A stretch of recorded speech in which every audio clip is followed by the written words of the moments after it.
আমি সবসময় নাফিস সেলিম ভাইয়ের মতো কন্টেন্ট বানানোর চেষ্টা করতাম অ্যান্ড আমি আমার কন্টেন্ট ক্রিয়েশনের জার্নি স্টার্ট করি ইম্প্যাক্ট একাডেমির সাথে। লাস্ট 6 মান্থ হলো একটা কন্টেন্ট স্টার্ট করার জন্য একদম স্টার্টিং থেকে শুরু করে এন্ডিং পর্যন্ত পুরো প্রসেসটা আমাকে ইম্প্যাক্ট একাডেমি শিখিয়েছে। আপনি যদি আমার ফার্স্ট কন্টেন্ট থেকে লাস্ট কন্টেন্ট পর্যন্ত দেখেন, there is a huge difference. And আমার সেকেন্ড কন্টেন্টে প্রায় 9 লাখ ভিউজ হয়েছে। এই যে সিক্রেটগুলো কন্টেন্টের, এই সব কিছু নলেজ আমি গ্যাদার করেছি ইম্প্যাক্ট একাডেমি থেকে। ইম্প্যাক্ট আমাকে কি শিখেছে, একটা কন্টেন্ট বানাইতে হলে ফার্স্টে কি লাগবে, একটা কনজিউমার কে দেখবে, সেইটা আমাকে রিসার্চ করতে, ফাইন্ড আউট করতে হেল্প করেছে। অ্যান্ড তারপর রিসার্চ করা কন্টেন্ট, আপনি কোন টপিক নিয়ে বানাবেন, কীভাবে রিসার্চ করবেন, স্ক্রিপ্ট কীভাবে ব্রেক ডাউন করবেন। এরপর আমাদেরকে প্রিমিয়ার প্রো, আফটার ইফেক্টে গিয়ে কীভাবে কাজ করে সেই ডিটেইলিং দেখানো হয়েছে।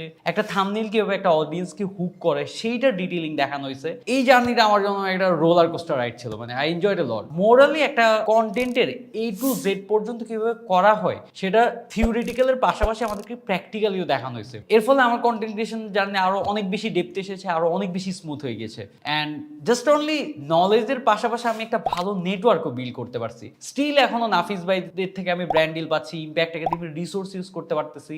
এখানে অনেক ট্যালেন্টেড এডিটর পেয়েছি, রাইটার পেয়েছি, অ্যানিমেটর পেয়েছি, যাদের সাথে আমার এখন একটা ভালো বন্ডিং হয়েছে। অ্যান্ড আমি ফিউচারে আরো অনেক ভালো করতে পারবো বলে আশা করি। সো আপনি যদি কন্টেন্ট ক্রিয়েশন স্টার্ট করতে চান, Impact Academy is a pretty good choice for you.